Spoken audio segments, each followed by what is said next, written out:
Hello, everybody, and welcome back to the Lost Love Stories. I'm your host, Pam Baker, and I'm really excited today because I have someone that I've gotten to know because she's friends with my son and his girlfriend, and really great friends. And so I've had the pleasure of having her at my lake house and just really getting to spend some time with her.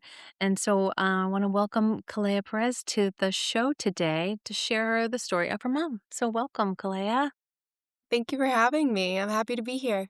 I am really happy to have you. So, we've talked a little bit about your mom over cocktails at the lake, Yes. and I just knew I wanted to have her story shared with everyone and just share your relationship with her too. So let's just start. I mean, start from the beginning. Like, tell us about your mom, who she was, and just relationships, your childhood, favorite memories, stuff like that. Yeah. My mom, her name was Amy Takayama Perez. She was a force. Her and I were, little versions of each other. I think everybody would probably attest to the fact that, wherever she was, I was not far behind. You I you're sorry to interrupt you. You and your brother? So the 2 Yes. of you? Yep. Okay. So So it's you're just you're the only me. girl. Yep, just me, my younger brother. My parents, met when they were, in elementary school, middle school age. My dad was born in Puerto Rico, my mom was born in Hawaii, and then both of their dad's jobs moved them to New Hampshire, where they were neighbors on the same street, and ended up playing kickball together on the Aw. weekdays. My dad soon developed a crush on my mom, and they started dating in middle school, and were together ever since. So their love story was like growing up watching, like, a rom-com. It was the craziest thing. They were total soulmates. It was really cool growing up and, like, getting to see that in real life. Yeah. Um, and she was the best person. Um, she was smart, she was really great with her words, she was kind, she was always, like, extending the table for others. Um, she just was the best. Um, and she was really big on family. I mean, we did everything together. And I think that's something that Gavin and I became close friends over because much like you guys, like our family unit, we just did everything together all the time. And, even when I was hanging out with my friends, like they were always coming over to my house. My mom never wanted us to leave, like, Mhm. did everything together all the time. And so that's why I ended up going to the College of Charleston. And soon after, my parents ended up moving to Charleston, a couple years after. So you went to college and then they moved there? Yeah, we just couldn't be away from each other. We all wanted to be so close to each other. So, yeah, my parents followed me down to Charleston, and then it was a couple years after when my mom got diagnosed with breast cancer, and when everything kinda changed from there.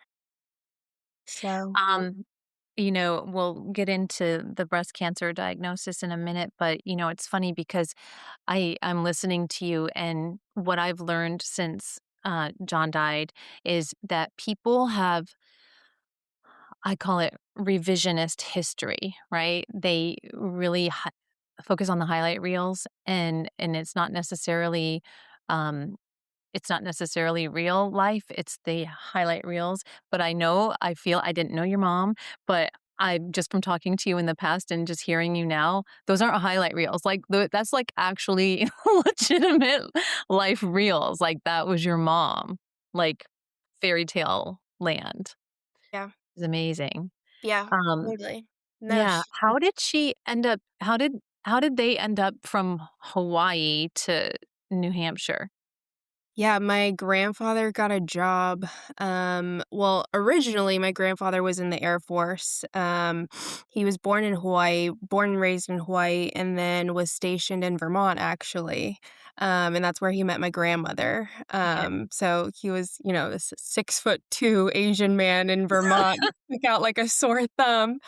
And And met my you know this, but not everybody does. I grew up in Vermont, Yep. so yeah, Yeah, not not the standard demographic there. No, not many of those in Vermont, and met my little French Canadian grandmother in Vermont, and started a family soon after. She took the leap and moved to Hawaii with him, and that's where my mom was born, and then, um, had a few kids and decided it was pretty rough out there, doing it all by herself, and so that's when they moved back to the States. He got a job in New Hampshire, and at the same time, ironically enough, my dad's family was doing the same thing and moving from Puerto Rico to the States, and so it was kind Also not like a normal like, No. "I'm gonna move from Puerto Rico to New England." Yeah, no, these 2 little Yeah, island kids, it was, like, yeah. craziest, like, invisible string theory. Yes, totally pulling Yeah. them toward each other. That's Yeah, it crazy. was it was the craziest thing, brought them together from, 2 totally different parts of the world, and they literally lived 1 house apart from each other. My mom's parents actually still live in that house today, so it's really awesome because I get to go back and, see, like, the middle school where my mom was, like, president, and I get to, walk the same streets that she was walking and see her bus stop and see her bedroom and everything, so it's Which really also sounds like a part of a rom-com. I I mean, know, it is literally. Yeah, insane. That's insane. yeah, I'm Oh really my lucky. god.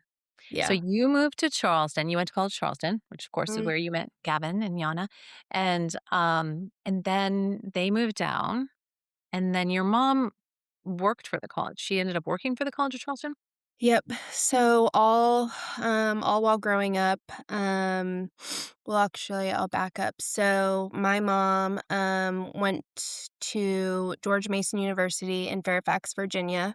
I'm originally from Virginia, so born and raised, and she went to George Mason University, was a student there, graduated from there, same as my dad, and was working in the admissions office, all throughout, her student career, and then stuck with it and, ended up making a career out of it. And so she worked at Mason for almost 25 years and ended up finishing there as the dean of admissions.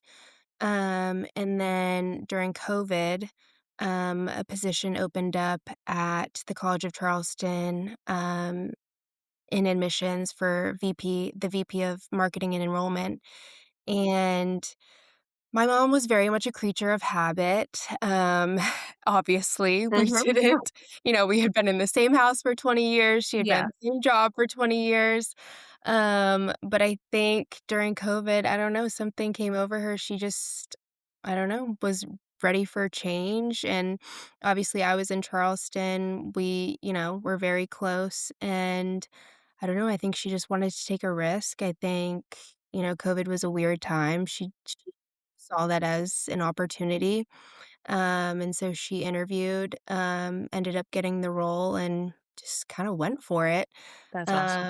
And so in June or July of COVID, moved my family down to Charleston, took the job, and started working in admissions for the College of Charleston.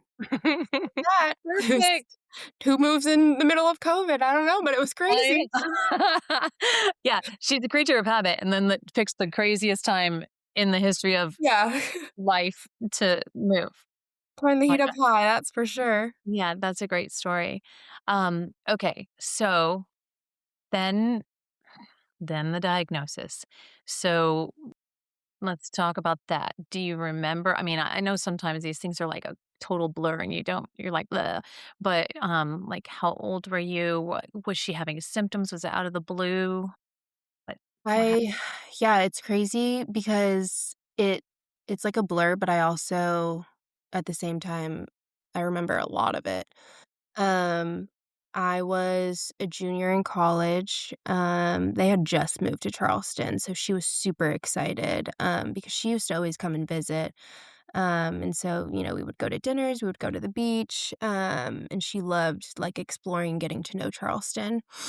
Um, so I was a junior. I remember it was the summertime, and she was always really good about being in tune with her body. She was a really healthy person, always, did her annual checkups and everything like that. Um, and I remember she had felt something, like, in her armpit that was irregular, and I remember her actually coming to me and being like, "This doesn't feel right, and I want you to know what this feels like in case it's anything. I want you to know what this looks like and what this feels like, Wow, that's um, forward thinking. just in Wow. case." Yeah. Uh, And I was like, "Okay." Um, and so I remember it was right around the time my brother was graduating from high school, actually, and she was like, "I'm not telling anybody because, this is a very happy time, but for your own safety, I want you to know." And so my brother graduated. We, did the whole graduation party and everything. She put on, her hostess hat and a smile. Flash forward a couple weeks, and I remember her calling me, and the doctor, had called her in for test results. And I remember her calling me, and she was really upset, and I remember thinking, you know, "We don't know the results yet. Why are you so upset? Let's, be optimistic about this." And I'll never forget, she was like, "They don't call you in to talk when the results are good." And that kinda, like, sent me back because I had never thought about it like that. I was kinda taken aback. And so I went and picked her up from her office at the College of Charleston, and met my dad at the hospital, and, I was like, "I'm gonna go in with you, and hold your hand during this appointment the entire time." And she would not let me go in with her. She was like, "I'm gonna go in with your dad. I need you to go home to your brother and stay there." Um, and I think that was her way of, "I'm gonna figure this out and find out how we're going to even explain this to you kids." mm, Um, and I think to, figure out how to put on a brave face before I even come yeah. outside and try and have this conversation. Because my mom was very emotional. I mean, she would cry at, like, a commercial, so Mhm. I think part of it too Yeah, was her collecting herself before she even that came to makes us. sense to, like, not feel like her most vulnerable Yeah, or feel like she couldn't be her most vulnerable to out of right. protection for you. That makes sense. Yeah, Yeah. process it probably before Yeah. processing it with us. And so I went home to my brother. I remember we were sitting on the couch just, like, in silence. It felt like ages went by before, she came in and told us the results. And we lived right across from the hospital, so it was like a 5-minute drive home. She finally came back, and that's when she told us she had been diagnosed. At the time, I think it was only stage 2. So the plan was, she was gonna do chemo, she was gonna do radiation, and a lumpectomy, and we were gonna, she was very optimistic. She was like, "Gonna attack this thing. It's gonna be a blip in our story, and it's gonna be fine. We're gonna be great. We're gonna be celebrating by next summer, and it's all gonna be great." Um, and I mean, it was obviously very emotional. Um, and I just remember thinking, you never you never think those things are gonna happen to you until they do. And then it's just your entire world shifts, and it really puts in perspective very quickly the things Mhm. that matter Yeah, and the very things much. that don't. Yeah. Um, and yeah, just like that, everything kinda changed, and yeah, It was What crazy. it it is crazy, and I wonder if it was the same for you in our house when John was diagnosed. Um, everything everything did change because it changes your perspective, like you said, but it also changed the dynamics in the house. It changed how we lived. It changed everything. For us, everything, like, full focus went to John's health, Mhm. you know, all the meals, all the scheduling, everything was around w how we could optimize his life and keep him alive the longest.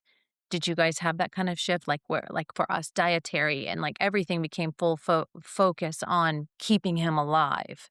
Yeah. Do you feel like you had that sense? Yeah, ours was exactly the same, actually.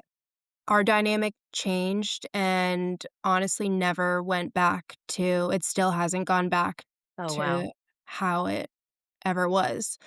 Um, yeah, our full focus was on her health because honestly, she got sick and I think much like you guys probably, she got sick. Yeah, Like, she went through chemo and chemo gave her a run for her money. It was not a walk in the park. We had a lot of complications during chemo and during radiation. She was, throughout her journey, she was in remission, I think, for probably 5 minutes, and then we were back in chemo. Um, we tried a lot of different drugs, and it was her entire journey was a lot of like 2 steps forward, 10 steps back. So yeah, there was a huge shift in our household. Um, and we owe a lot of it to my dad. I mean, my dad took on the role of caretaker in a heartbeat. He put everything on the back burner to be like her bedside nurse. Without hesitation. I mean, he was up all hours of the night, doing, whatever it took. He was cooking, cleaning, doing every meal. He was at every appointment, taking notes. I remember there was, like, binders upon binders of God. stuff, Wow. that he had organized, and I remember talking to my mom, and she would sit there and cry and be like, "I don't know how single mothers do this or people whose, first language isn't English. Like, I don't know how people do this," because she's like, "I can't even keep my eyes awake, like, Yeah, open during these appointments. yeah, I don't know what I would do without your father. I don't know how other people are doing this. Like, yeah. it makes no sense to me." So, yeah, it totally changed everything. Um 'Cause, I mean, usually my parents were like a tag team, and it's not to say, obviously my mom was doing everything she could, but it took a lot Yeah, of, she's her surviving. yeah, she's busy, Mhm. yeah, literally Yeah, staying awake. yeah, I also think being the oldest daughter, I definitely put a ton of pressure on myself too, and I think that's something that like, Gavin and I have bonded over a lot, just being the oldest children.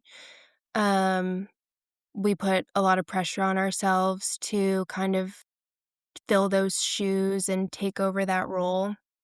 Um, you were similar ages, I think, too. How old was Gavin? He was yeah, because John died when he graduated. I mean, yeah, when we were, like senior year. yeah, early 20s. Yeah, Um, and I think especially as women too, it's been an interesting dynamic shift being in a house with all men.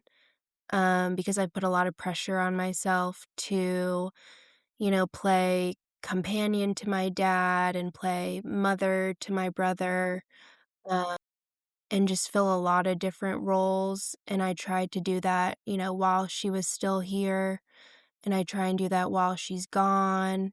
And I think I struggled.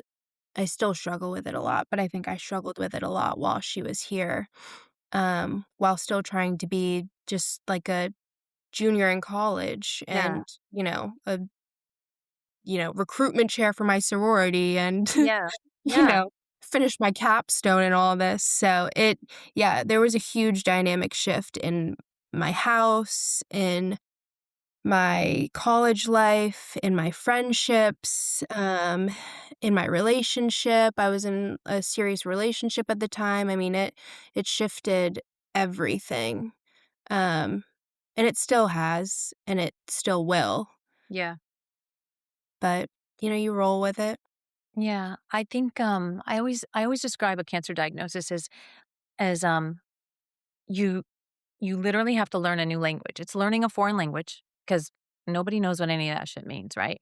And but on a time crunch. You're not just like, "Oh, I'm gonna pull up Babbel today and take a little lesson." It's like, "I need to learn all of this now, like yesterday."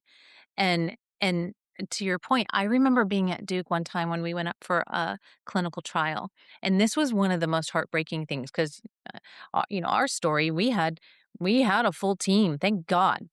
Again, just having your dad and you and your brother was young, but trying to do this, we had John's sisters, everybody had a role, Mhm. and that was hard enough because each role was like a full-time job.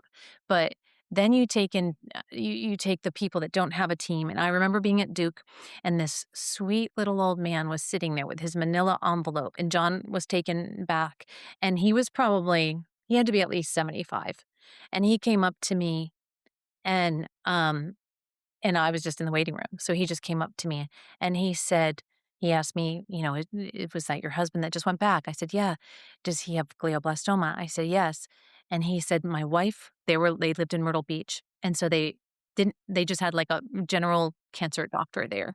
And his, it was like you could tell he didn't even really know how to use the computer. He had tried printing stuff off and he's like, can you help me? Can you help me understand what all this stuff means? And he had stuff on bee pollen and all this stuff. Like he was trying to find all the things. And I helped him as best I could. But that's what I was thinking. I'm like, where are his people? Like, where's his team? And not everybody has it, obviously. We're very lucky. But to me, that was just so heartbreaking because his wife didn't even want to be there. She'd already given up. He was like, I'm trying so hard just to keep her alive. And I don't even know what this stuff means.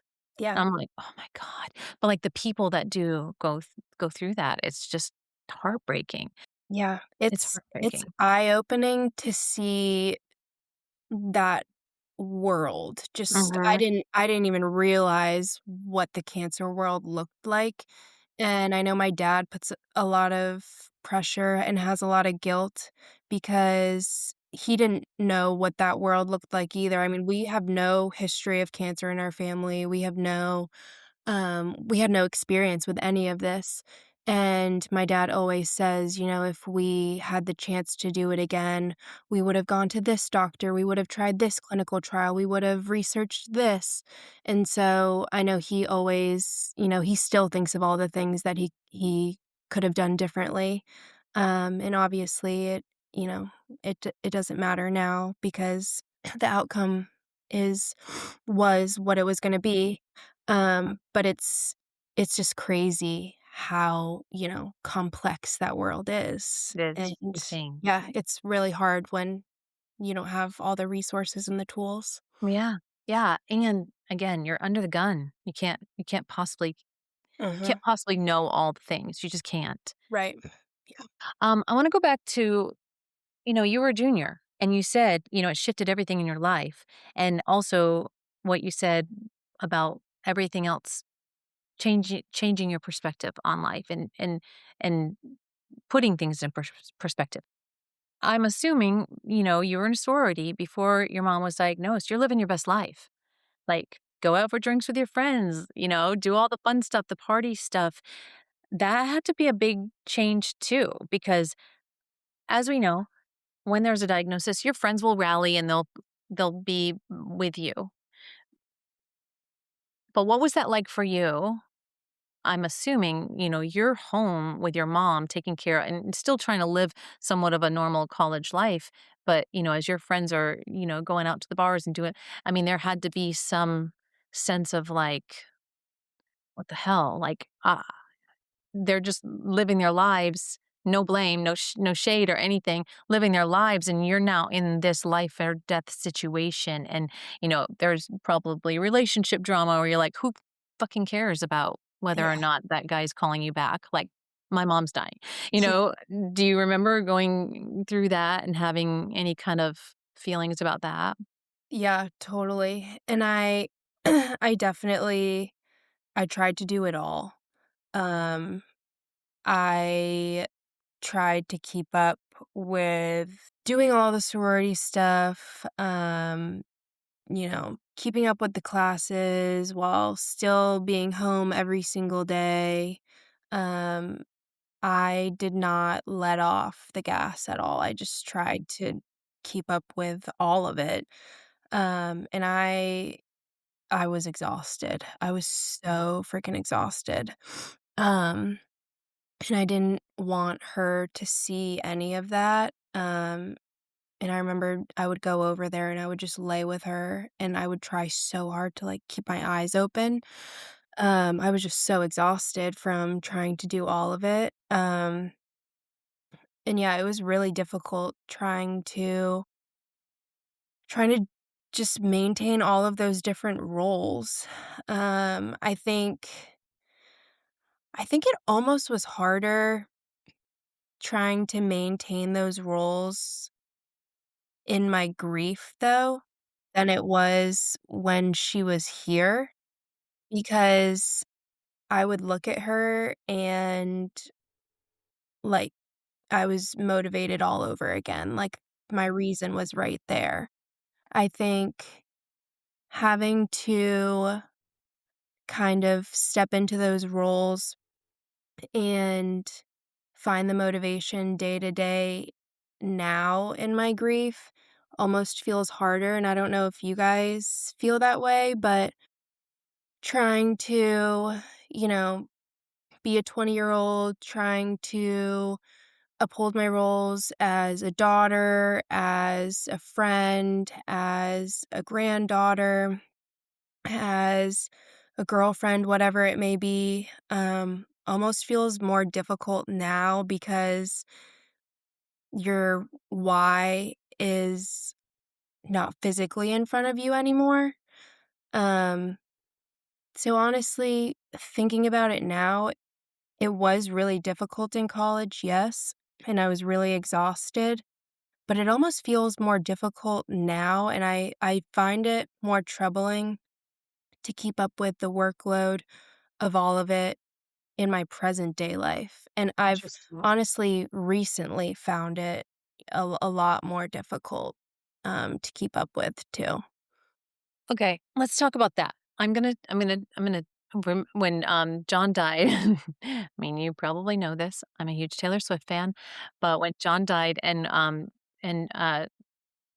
the song "I Can Do It With a Broken Heart," her My song, favorite.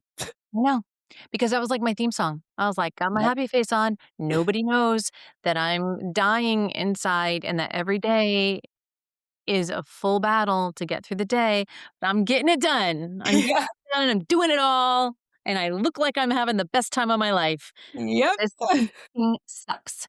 So that was like my theme song. But, I wanna okay, we're gonna back up for a second. Your mom, okay, so I imagine it was had to be rather confusing because when you say stage 2 and your mom comes in, which is a normal thing for I think moms to do is be like, "We got this. It's gonna be good. We can do this." But especially stage 2, it wasn't stage 4. Mhm. There had to be some false sense of hope. Not false. It was probably like legit hope.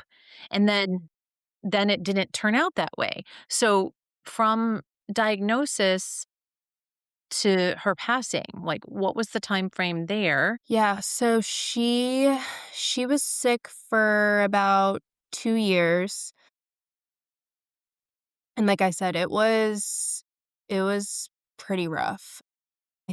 I wanna say we tried out it was probably like 9 different drugs, and she had all sorts of complications along the way. And at the beginning, I think it totally was, I mean, you're right, it wasn't a false sense of hope, but it was almost like a childlike sense of hope, um, where you're just so naive to it.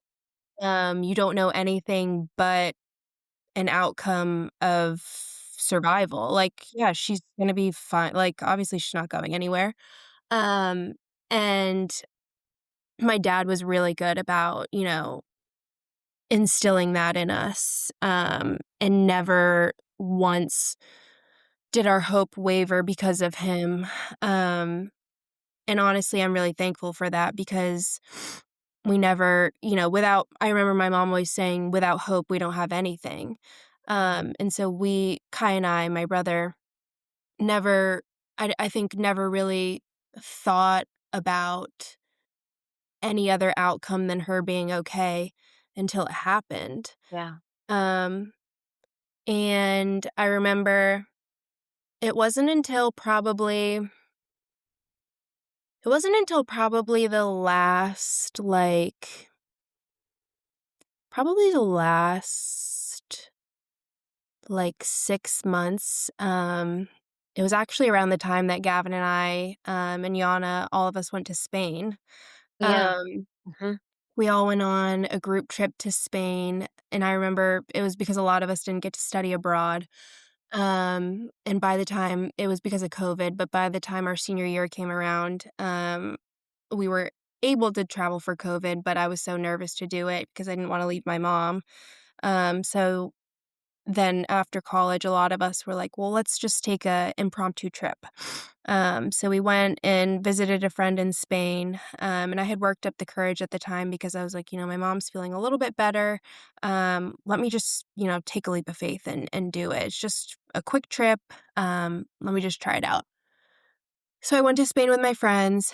While I was on the trip to Spain, I got a call from my mom and dad. They had gone to an appointment, and while I was there, I got a call that the cancer had spread to her bones, and basically we didn't know what we were gonna do next. Like, doctors were kind of running out of options at this point. We had tried so many different drugs, um, and she was getting weaker, and we really didn't know what to do.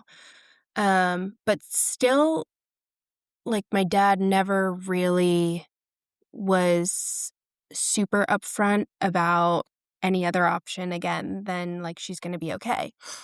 Um, and I think because in his mind too, he had convinced Mhm. himself that was the outcome, which again, I'm thankful for. Um, but looking back now, um, again, you don't realize it until you're in it. I think I think she knew, and I think we probably knew. I mean, she was down to 100 pounds.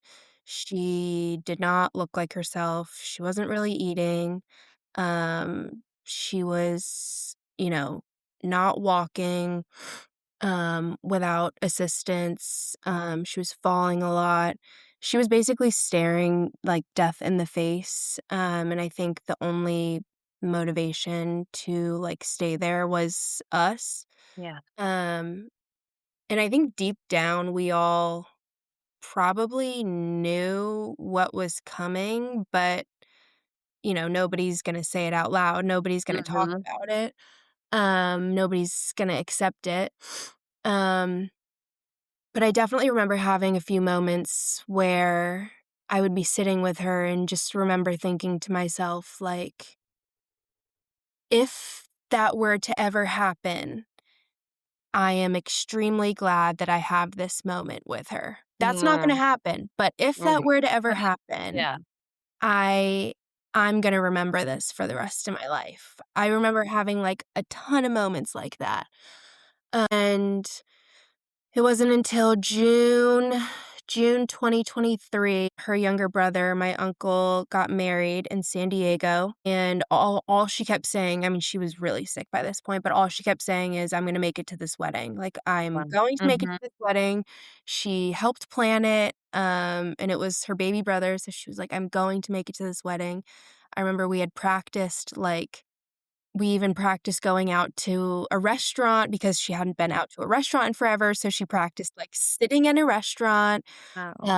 and, like, being in public, because that's, like, the point that we were at, and, sure enough, I literally, looking back, don't know how we did this, but she somehow managed to get on a plane, fly to Wow. San from Charleston to San Diego, went to the wedding, sat through the wedding, it was she had a difficult time, but she went to the wedding, came back, and I think it was, like, maybe a week later, she passed away July of 2023.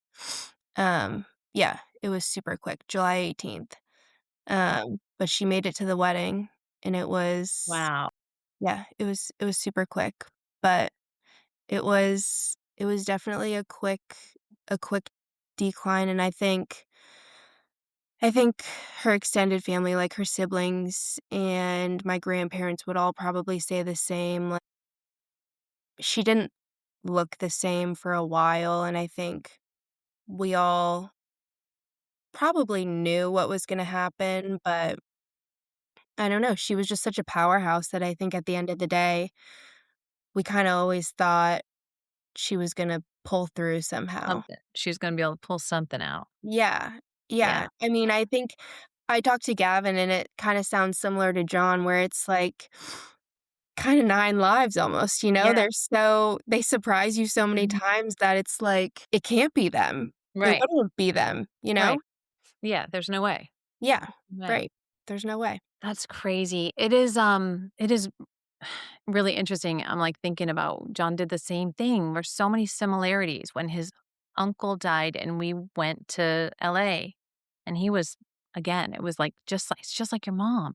Like, just wanted to go out to see the family and be there, and it was again, he needed assistance walking.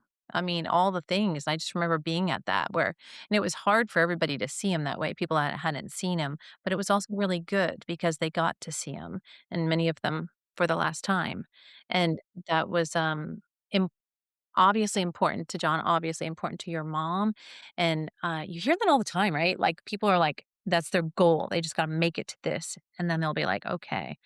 But it is hard to, walk that fine line of, like, reality versus hopefulness versus not letting the person feel like you've given up hope.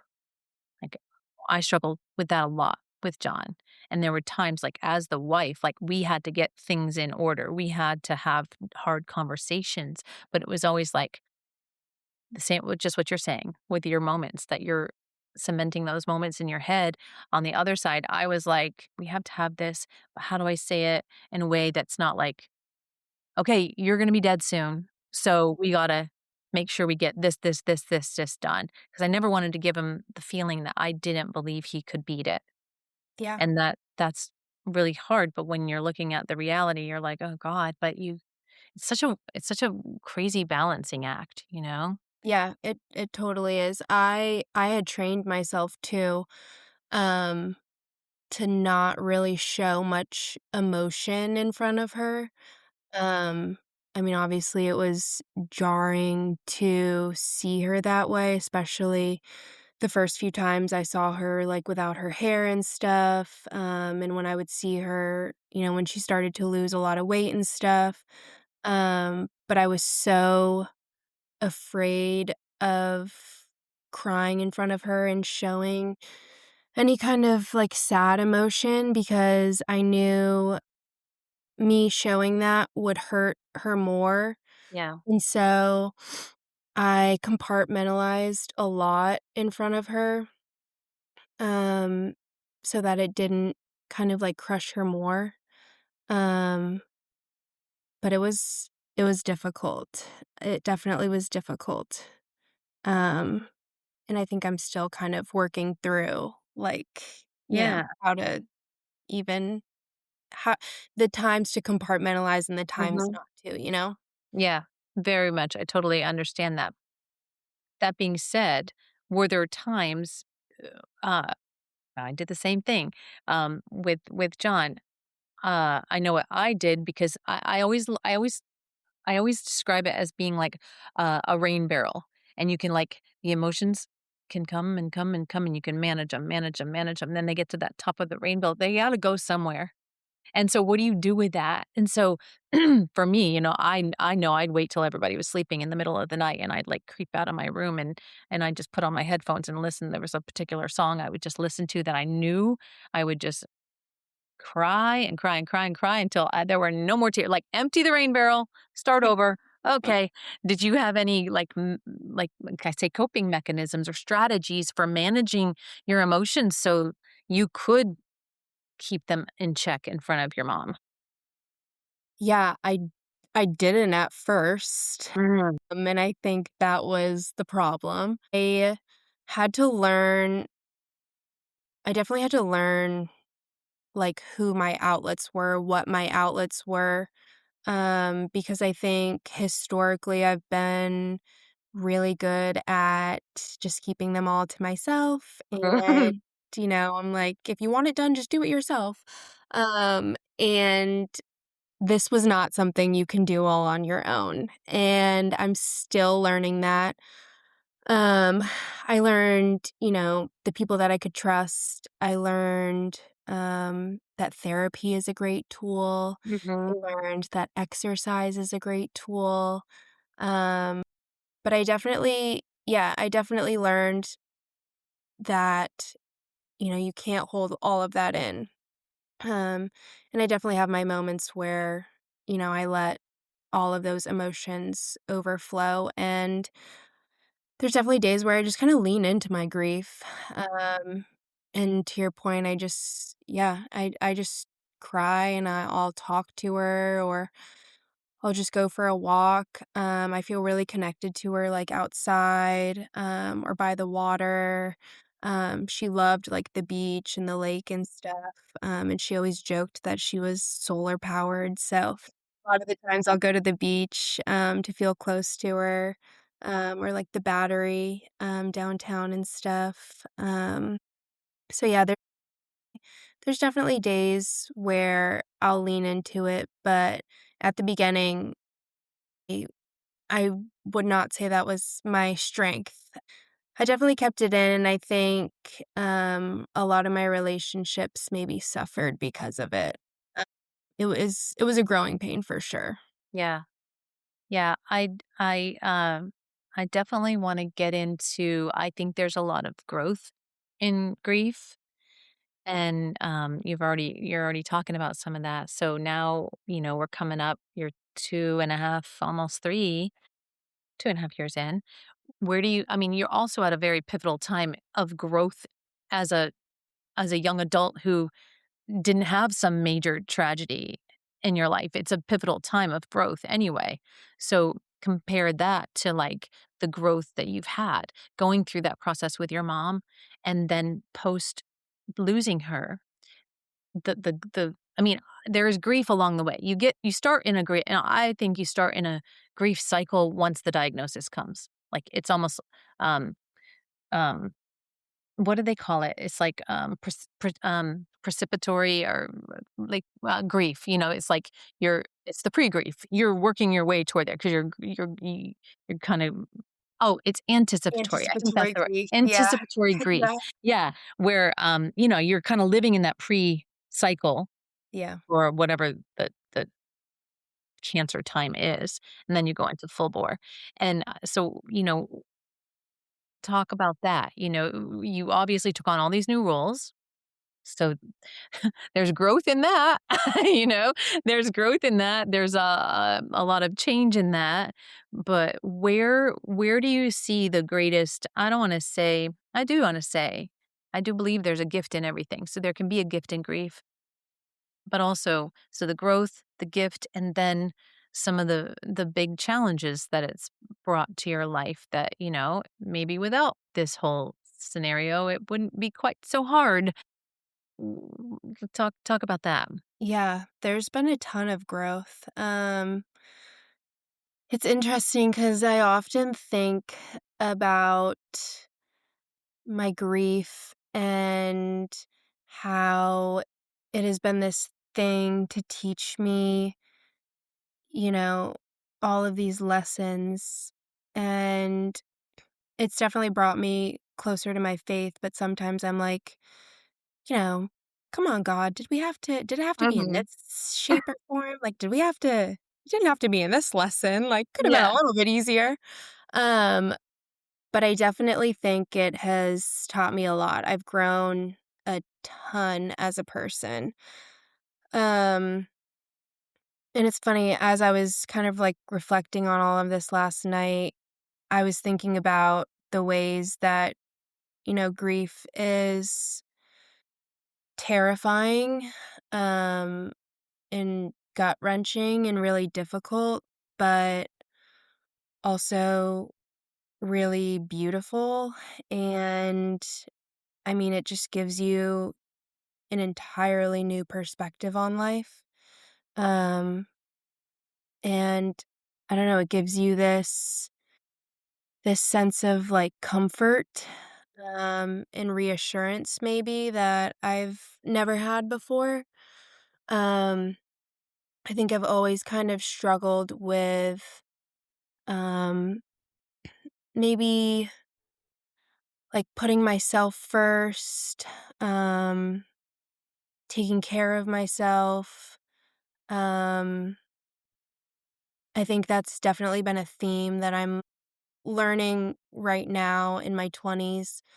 Um, I also just got out of a pretty big relationship, and so I think I'm learning that lesson evidently more right now. Um, but doing it without my mom has definitely been interesting because I don't know, I often still hear her, like, talking to me, and it's weird because it's definitely sad going through it without my mom. There's a lot of times where I'm like, "I just wish I could pick up the phone and call my mom." Yeah. But at the same time, I'm also I also don't really worry about the future because 'cause I'm like, I know I have somebody up there who is gonna make sure everything's okay. Yeah. Um, and I think I used to worry so much about the future, and I used to be just, neurotic about planning and making sure everything, was laid out. Um, and I'm a lot less like that these days. Um, and I think grief definitely taught me a lot about that. Um, but obviously it has come with its challenges too. I think every year of grief has been different. I think my first year of grief was crazy.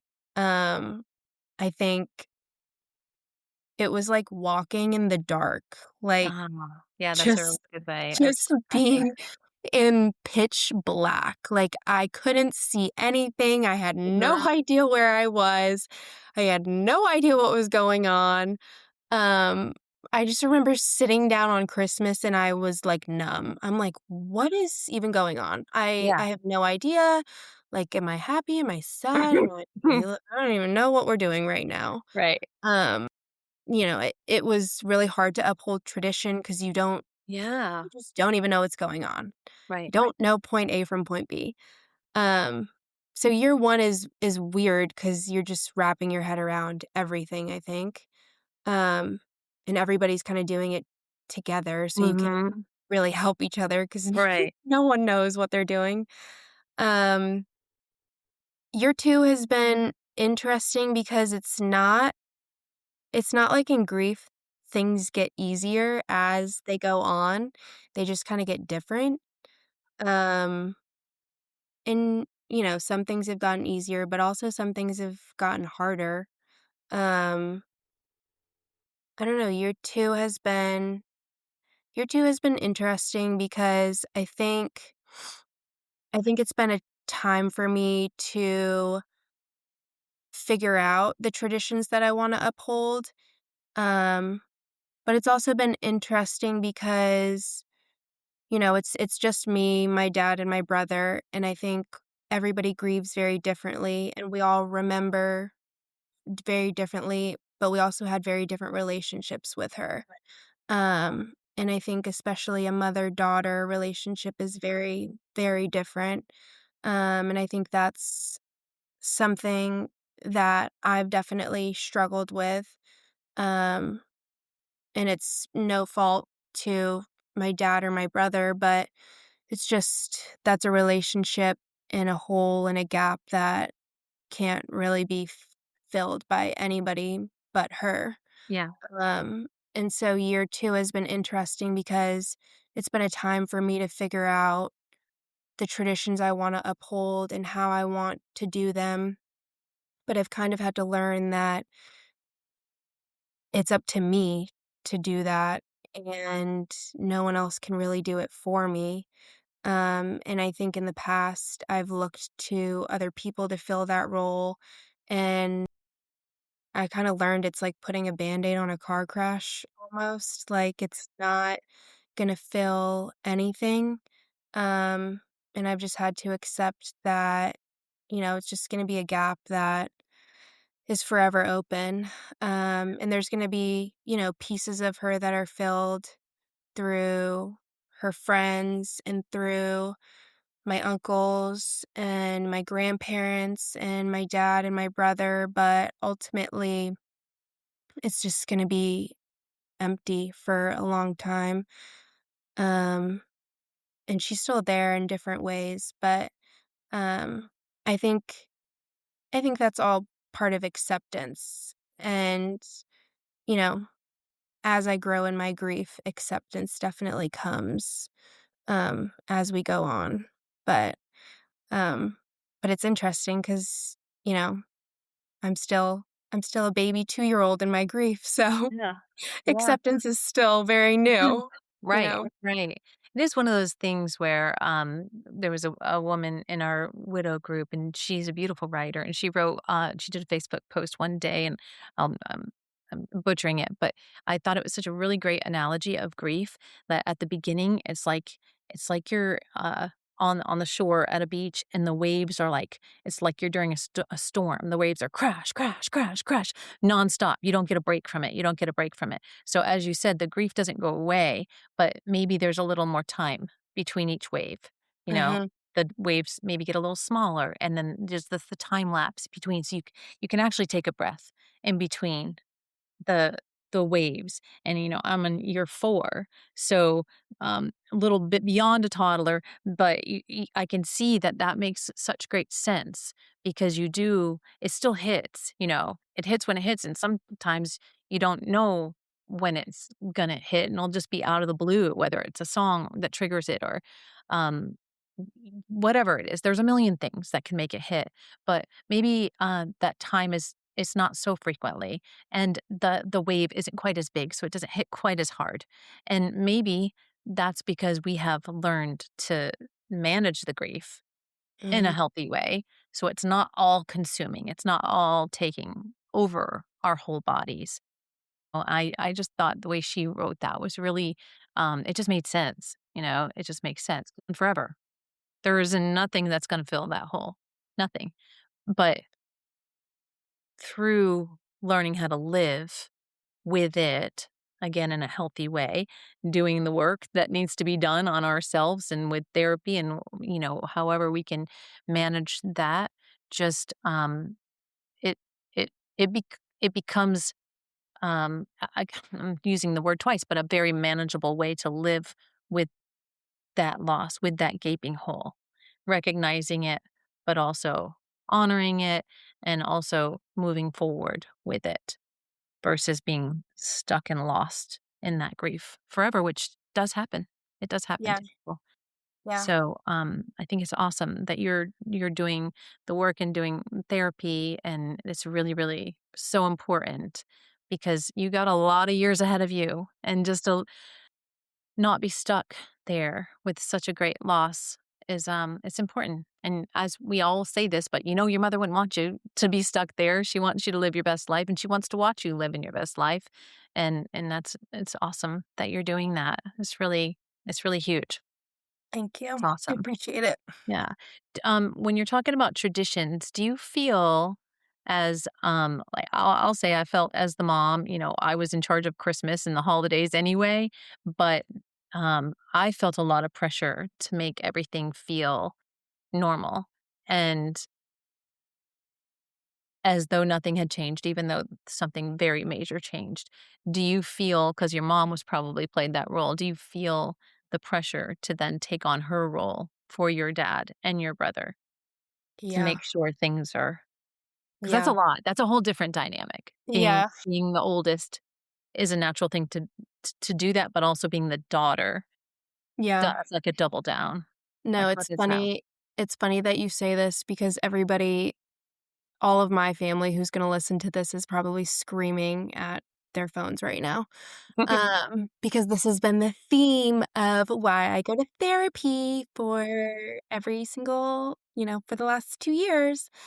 Um, yeah, I definitely put a ton of pressure on myself to make every holiday and every gathering, every get together, exactly the same as it was.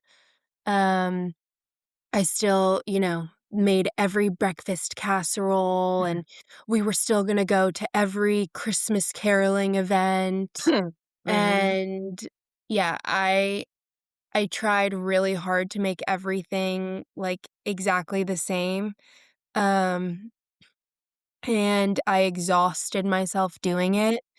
Um, and I put so much pressure on expectation and was ultimately, let down when it didn't feel the same. And it ended up hurting kind of like twice as bad. Um, and I remember just going to therapy and being like, "What do I do? Like this is terrible. Like I tried so hard and nothing is working and I don't know what to do. And I'm exhausted because I put all this time and all this money and all this effort." And it was like that's the problem right there is Right. that you are, juggling all of these different plates and hats um and it's never gonna be the same. Um, and I think I did that a lot too in my relationship where I was always trying to kinda, like, micromanage and plan everything to I've always been a planner. I've followed my mom's footsteps where I'm always trying to take care of people and she was, like, an exceptional planner, an exceptional host. She's a lot like you where, like, she was so good at just, like, having everything together, and I think I tried to maintain a lot of that, but then I look in the mirror and at the time I was 23, and Mm. even now I'm only 25, like, Yeah. I can't do all of that. I don't Yeah, because have your the mom probably wasn't doing that at 23. Right, I Of don't course have the not. lived experience, I just can't do that. I don't Right. I'm exhausting myself. Um, and I don't think it's until now where, 1, I'm really, kind of processing my grief being in the 2nd year of it, and 2, now being out of a relationship and on my own where I'm kind of, I'm by myself and I'm really being forced to have to take care of myself and have to prioritize myself and put myself first instead of plan for other people and, put together all of these things. And it's kind of made me realize that at the end of the day, those things aren't really the most important things in the room, And they're not the things that, you know, made those moments special. She was the magic in the room, and she's no longer here. And, you know, like I was saying earlier, there's pieces of her that can still bring that magic, and it's, my family, it's her friends, it's my friends, and that's what's most important, and it hasn't really been until now where I've really had to sit in it, um, and I've been forced to, you know, prioritize myself and take care of myself and not other people, that I've actually been able to learn that. But it was a hard lesson for sure because I've just been so used to taking care of other people and planning Mhm. for other people my entire life. And I think it definitely was a control thing, and it definitely was, I think, a way for me at the beginning to, um, I don't know, to in hopes to, like, hang on to her, and in hopes that, it would bring back some type of feeling of her, but, we all know that that just isn't the reality. Yeah.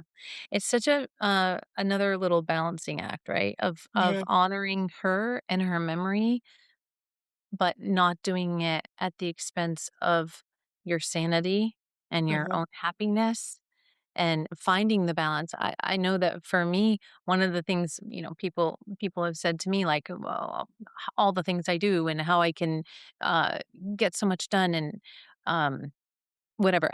I fully admit what I do is very much like you, is it's it's it's a defense mechanism, controlling all the things, filling the whole schedule, doing all the things doesn't leave a whole lot of time to mhm. sit in your emotions Yeah, and process and feel. If you just are maxed out all the time and trying to do everything perfectly and making everybody else have a magical experience, you don't have time to deal with your own shit that's happening on the inside. And I've learned that over time too. So kudos to you for you're like right now at 25 where I'm coming up on 55 where I'm just learning that. That's amazing. You're gonna have a great life. You're gonna have a really great life now. Like a lot of lessons I had to learn over time that weren't necessarily good for me. I say I just said this, you can find a silver lining in every situation, no matter how dire, no matter how tragic, no matter how horrible. You can find a silver lining if you look hard enough. And I would say that's a very strong silver lining for you. That's a good one. true. That's true. That's true. Well, let's talk a little bit about you know this. Duncan was he's looking at College of Charleston. So Gavin and Yana gave us a tour around campus a few weeks ago, and I got to see the bench that is your mom's bench on campus. So talk to us about the ways that her impact on other people are living on. What are some things that she's being honored, not just by you, like you're killing yourself to make sure she's honored in tradition and family experience, but what are some things that are happening with College of Charleston and George Mason and wherever else she had an impact? Yes. Um, yeah, so they put a College of Charleston was nice enough to put a bench, on campus right down the street, from my house, actually. I venture over there quite often, and go visit her.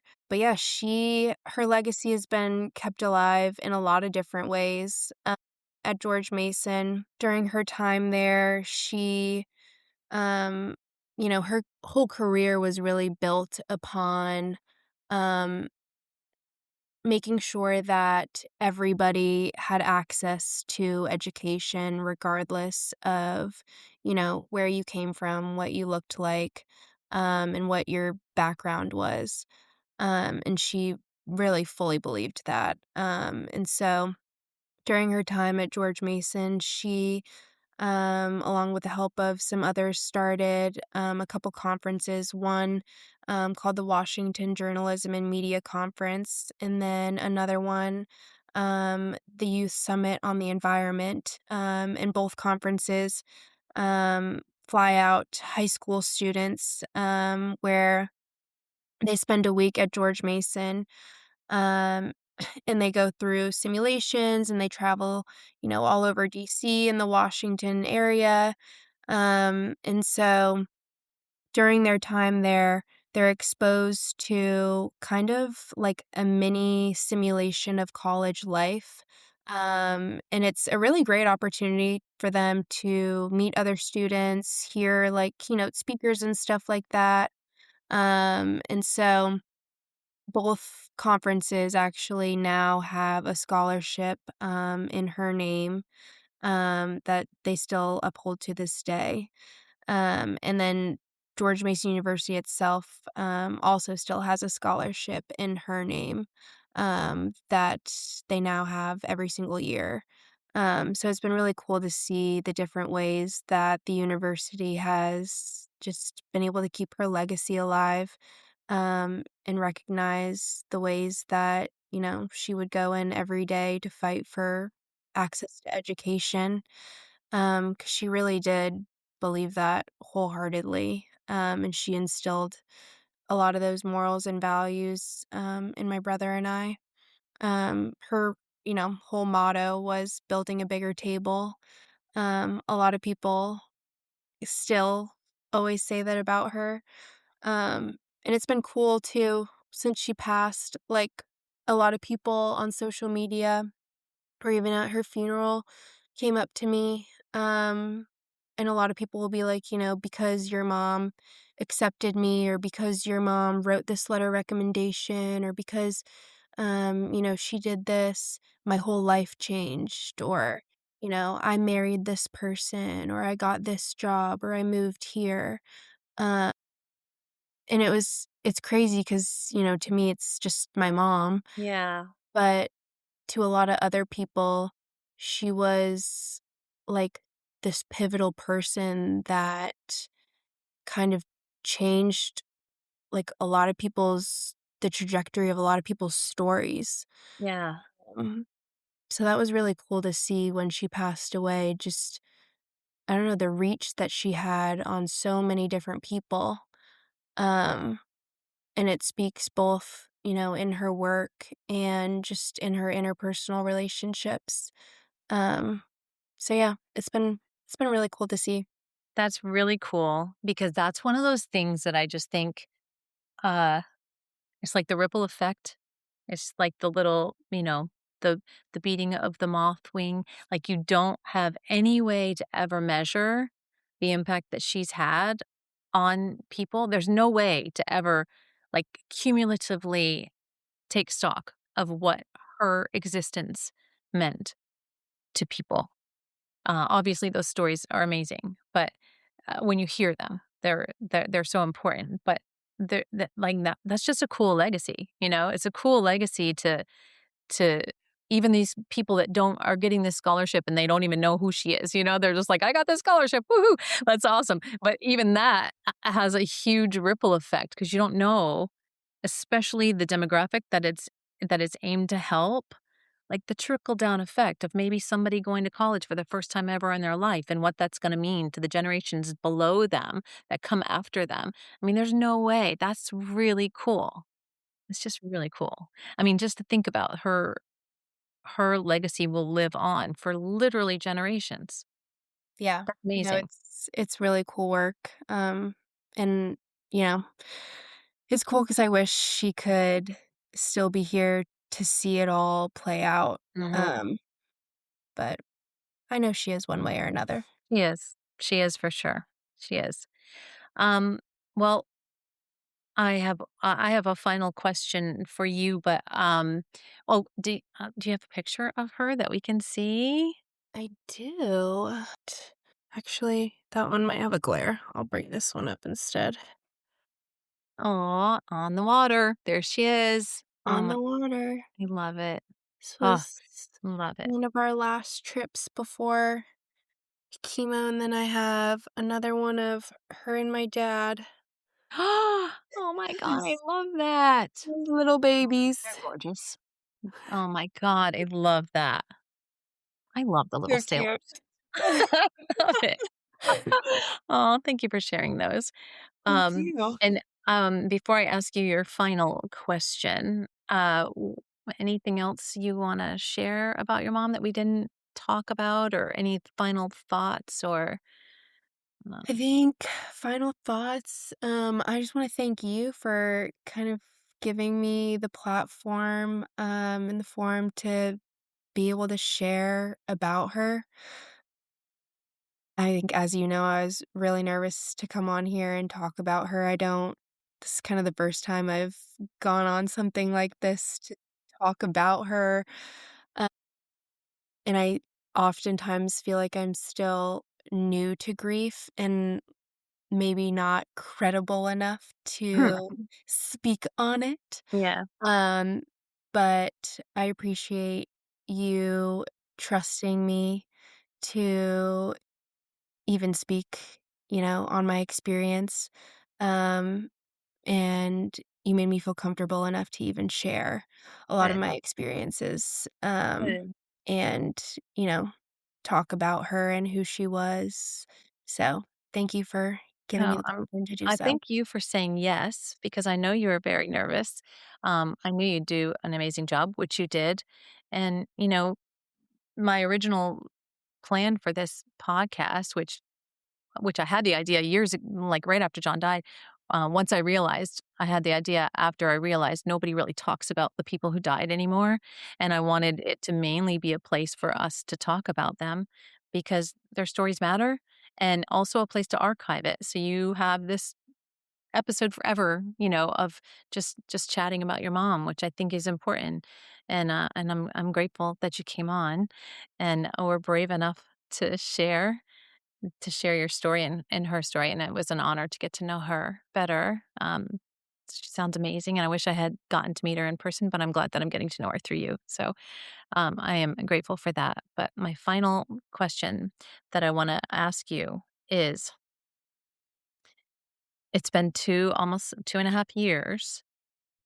What um, what do you think your mom would say to you right now? Hmm. I It's funny that you ask this actually because somebody asked me this question not too long ago, when I was having a hard day. And I was like, God, I wish I could just, like call up my mom. Um, and one of my friends was like, well, if you did, like, what do you think your mom would say? And I remember just breaking down because I was like, I I don't even know anymore. Like I have no idea what my mom would say. I don't like remember. I don't I don't even know. But then, when I sit down and actually think about it, obviously, I remember the things that she would say and I remember the advice that she would give. I think I think she would tell me that she's proud of me, and I think she would probably tell me to keep going. I think she would probably say just keep fucking going. I think she's probably seen that there are a lot of days where I struggle to feel like I can keep going. Um, and there's probably going to be more. Um, but I think she would tell me that she's proud of me and that she knows that I can keep going and that I'm capable of it. And and that I have no choice. I remember she used to say, I'd be like, "I don't know how I'm gonna do this. I don't know how I'm gonna do that." And she would be like, "Well, because you have to. We're gonna figure it out because we have to. We don't have any other choice." Um, and so I think she would probably reiterate the same sentiment, um, and just tell me to keep going. Um, and she would probably also tell me to keep taking care of the boys and keep Yeah, them in check as yeah, well. I think that's fair. Yeah. I think she would I think she would also throw that in there. Yeah, Um, but yeah, I think it would be something to that degree. Um, and then she'd probably also probably also tell me she loves me, and that hopefully she misses me down here. I think that's exactly what she would say. Being a mom myself, I think you're spot on. And there's no question she's proud of what you're doing and how you're taking care of everybody, but also very importantly, how you're taking care of yourself. A lot of people get lost and they don't take the time to care for themselves, and that's so important. So you're doing awesome, and Thank you you. are awesome. And I'm glad I know you. Thank And you. I'm really glad you came on. So thank you so much. And yeah, thanks y'all for listening. Thanks for tuning in. I hope hopefully it touched your heart. And if you think of someone who, not everybody has to go through what you went through at such a young age. And I think it just helps so much to know that there's somebody else out there who has a shared experience. And just like your mom, there's no telling how many people you're helping by sharing your story. So thank you. Thank you for your bravery, and thank you all for tuning in. All right. See you next time.